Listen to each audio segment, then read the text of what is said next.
Pegawai Pengadilan Negeri Kota Depok menodongkan senjata api ke warga di Depok, Jawa Barat. Akibatnya korban yang merupakan petugas keamanan asrama yatim piatu ini mengalami luka di bagian mata dan juga leher.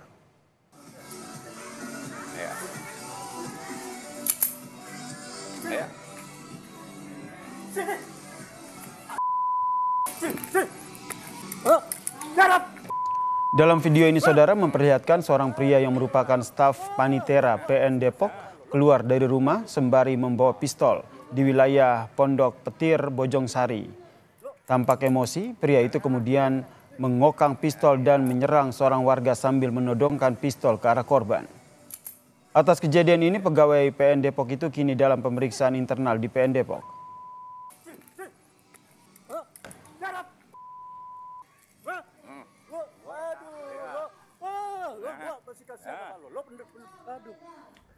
Memang benar, itu adalah pegawai kami. Tapi kejadian tersebut di luar jam kerja. Nah, motifnya apa, senjatanya bagaimana, itu lagi didalami. Karena saat ini lagi dilakukan pemeriksaan internal terhadap yang bersangkutan.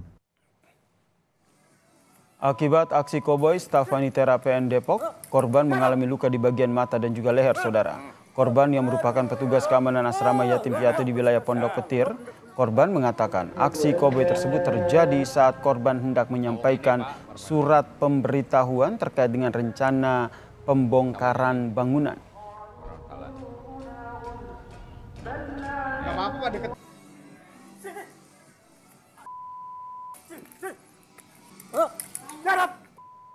Saya menanyakan pendudukan data sesuai pembongkaran saung mereka. Kirain saya dia masuk mau ngeluarin data.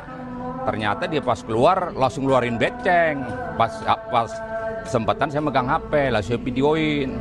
Langsung saya todong, langsung sih ketok-ketok kepala saya puluhan kali. Ini membar kena ujung pistol, kepala ketok pakai ujung pistol, ini leher nih. Ini tangan. Informasi selengkapnya terkait dengan aksi koboi yang dilakukan oleh staf Panitera Pengadilan Negeri Depok, kita tanyakan langsung kepada Kapolsek Bojongsari, Kompol Yefta Ruben Hasian Aruan yang telah bergabung bersama kami di Kompas Malam. Selamat malam. Selamat malam, Pak. Jadi kondisi ataupun kejadian sebenarnya seperti apa nih? Ya, pada kronologis awalnya korban atau Pak Rastono itu menemui terlapor di kediamannya, kemudian mempertanyakan tentang pembangunan daripada saung ataupun pembangunan yang berada di belakang rumah daripada terlapor ataupun pelaku. Oke. Kemudian setelah dilakukan peneguran ataupun dipertanyakan kapan akan dibongkar saung tersebut, yang bersangkutan ataupun terlapor kemudian masuk ke dalam rumah, kemudian mengambil senjata jenis airsoft gun, kemudian menodongkan kepada pelaku, dan di situ terjadi penganiayaan maupun pengancaman tersebut. Pak Ruben, kalau kita lihat di video ini kan pelaku begitu emosi begitu. Sebenarnya apakah hanya karena menanyakan soal pembongkaran bangunan itu saja yang akhirnya memicu emosi dari pelaku, atau ada hal lain yang sudah digali oleh polisi? Betul sekali. Kalau dari hasil pemeriksaan sementara, pelaku tersinggung terhadap terlapor yang menanyakan permasalahan pembongkaran saung ataupun bangunan yang dibangun oleh pada pelaku di belakang rumahnya. Pelaku dan korban ini apakah saling kenal? Ya, pelaku dan korban merupakan tetangga begitu dalam satu lingkungan yang sama untuk sama-sama bertempat tinggal di Kelurahan Pondok Petir. Berarti saling kenal begitu ya? Saling kenal, betul. Kemudian silakan dilanjutkan, Pak. Iya, saling kenal dan sudah pernah menanyakan, menurut pengakuan daripada korban sudah berkali-kali disampaikan untuk masalah pertanyaan untuk pembongkaran tersebut, bangunan tersebut. Oke, kemudian kalau kita informasinya kan memang dari pelaku ini sudah diperiksa oleh PN Depok begitu. Langkah hukum adakah yang akan diambil oleh pihak kepolisian? Ya, dari pihak pelapor kita pastikan bahwa proses penyidikan ataupun proses penegakan hukum sedang berjalan, Mas. Jadi pelaku sementara sudah kita amankan, sudah kita mintai, sedang dilakukan proses penyidikan, yaitu dalam bentuk pemeriksaan, kemudian alat-alat bukti lain seperti airsoft gun sudah juga kita sita, kemudian video maupun CCTV juga telah kita sita untuk proses penegakan hukum lebih lanjut. Berarti sudah diamankan oleh pihak kepolisian ya pelaku ini ya. Informasi awal yang bisa dibagikan terkait dengan keterangan yang sudah digali oleh pihak kepolisian apa, Pak? Ya, jelas Pak, permasalahannya adalah asal muasalnya tentang perselisihan paham terkait dengan pembongkaran. Kemudian pelaku karena emosi mengeluarkan airsoft gun yang dimilikinya, kemudian menodongkan dan mengancam terhadap korban. Jadi untuk sementara pemeriksaan, sementara itu untuk yang lain-lainnya sedang kita dalami dalam proses penyidikan lebih lanjut. Kemungkinan pasal yang akan dikenakan apa, Pak? Pasal yang dikenakan sementara 351 ayat 1 KUHP dan 335 KUHP. Terkait dengan pengancamannya. Terkait dengan apa, Pak, pasal itu, Pak? Pasal dengan terkait dengan penganiayaannya atau pasal 351 ayat 1 KUHP dan pasal 335 tentang pengancamannya menggunakan kekerasan. Oke, terakhir kondisi korban bagaimana? Untuk saat ini kondisi korban baik-baik saja, hanya mengalami luka ringan di bagian pelipis kanannya maupun di dahinya, begitu. Baik, terima kasih Kompol Yefta Ruben Hasian Arwan selaku Kapolsek Bojongsari telah berbagi informasi terkait dengan kejadian ini bersama Kompas Malam. Salam sehat Pak Ruben. Terima kasih, selamat malam Bapak. Saudara, sesosok jenazah perempuan ditemukan mengambang di Kali Item Sunterjaya, Tanjung Priok, Jakarta Utara pada Minggu siang. Polisi mengevakuasi jenazah tersebut ke Rumah Sakit Polri untuk diotopsi guna mengetahui penyebab kematian korban.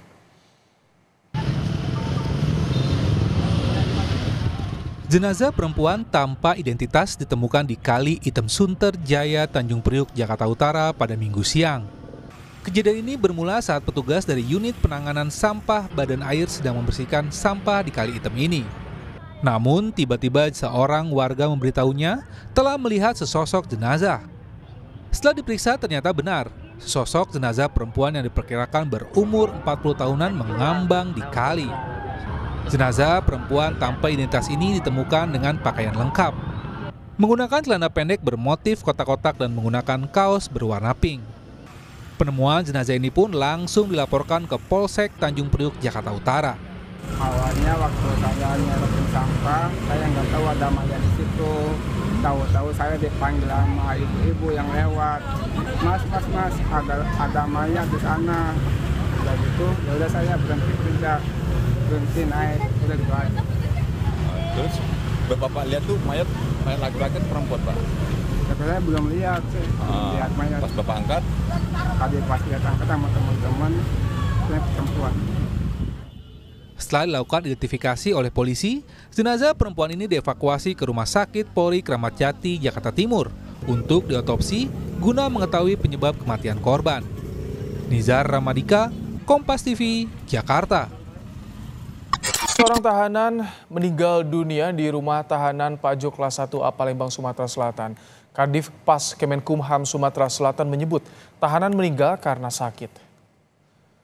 Kepala Divisi Pemasyarakatan Kantor Wilayah Kementerian Hukum dan Hak Asasi Manusia Sumsel Mulyadi mengungkapkan berdasarkan pemeriksaan dokter rutan, tahanan bernama Irohmin meninggal dunia dikarenakan sakit. Yang bersangkutan pernah mengeluh sakit perut, pusing, dan sempat jatuh di dalam kamar rutan. Dalam kurun waktu 1 minggu, sudah 2 kali terjadi tahanan rutan yang meninggal. Mulyadi memerintahkan setiap karutan dan kepala lapas melakukan pengecekan kesehatan rutin terhadap tahanan atau warga binaan dan akan investigasi internal jika ditemukan ada kesalahan anggotanya terkait meninggalnya tahanan tersebut. Setelah kita turun langsung bahwa laporan dari rutan, tahanan yang sakit itu memang sakit benar. Dan itu juga bisa dikuatkan dari keterangan dokter rutan. Untuk sakitnya sakit apa nih Pak? Bisa dijelaskan? Sakitnya dokter tadi mengatakan dia pernah sakit perut, terus kemudian suka pusing-pusing, mual-mual, dan sempat jatuh. Meninggalnya tahanan bernama Irohmin di sel rumah tahanan Pajok kelas 1A Palembang, Sumatera Selatan menyisakan duka bagi keluarga, terutama ibu korban. Sebelumnya korban meminta kiriman uang Rp350.000 untuk pindah kamar rutan karena jika tidak kirim uang, nyawanya terancam. Keluarga menduga kematian korban tidak wajar dan meminta Kepala Rutan Pakjo bertanggung jawab dan meminta Presiden Jokowi menegakkan keadilan kasus ini.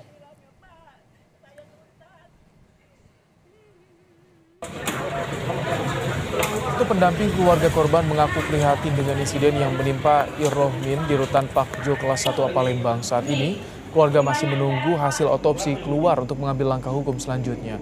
Keluarga menduga kematian korban tidak wajar karena sebelumnya korban meminta kiriman uang untuk pindah kamar rutan agar aman dan nyawanya tidak terancam. Dari hasil otopsi juga belum keluar.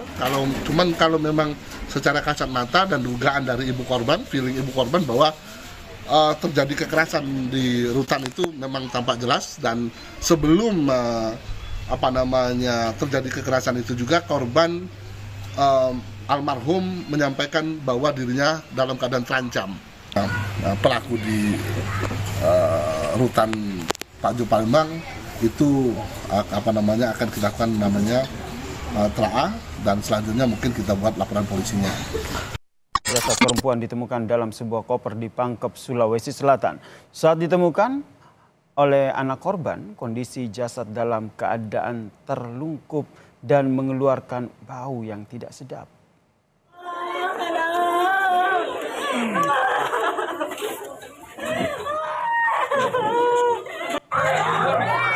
Jasad dalam koper ini, saudara, pertama kali ditemukan oleh anak korban saat hendak menemui sang ibu yang sudah 2 hari hilang kabar. Saat tiba di rumah indekos, anak korban menemukan bercak darah di lantai kamar yang sudah mengering. Curiga akan keberadaan sebuah koper besar, anak korban langsung melaporkan kejadian ini ke pemilik indekos.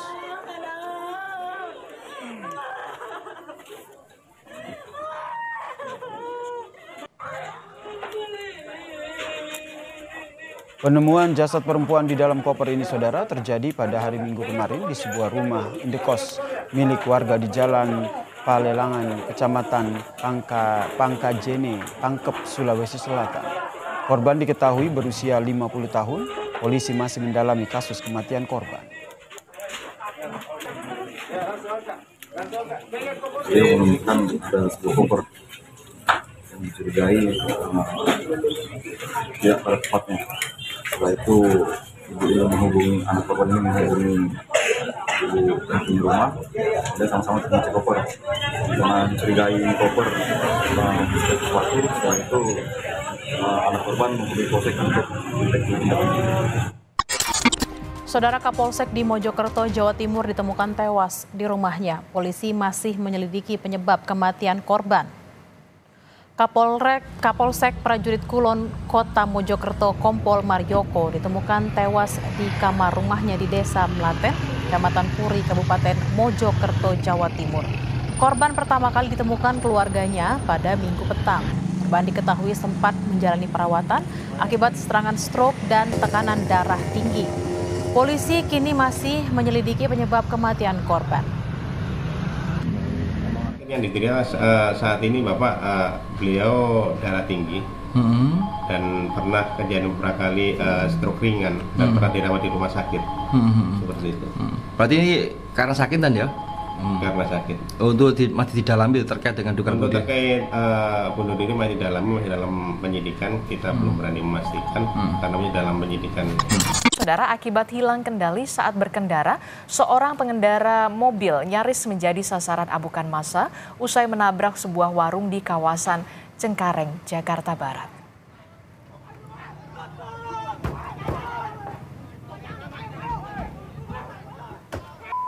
Kejadian ini bermula saat pengemudi mobil melaju di jalan yang digunakan menjadi pasar pada malam hari. Tiba-tiba saja pengemudi ini hilang kendali dan mobil menabrak sebuah warung. Warga yang mengetahui kejadian ini emosi dan sempat merusak mobil itu. Petugas keamanan setempat beserta warga lainnya berupaya menyelamatkan pengemudi dari amukan massa.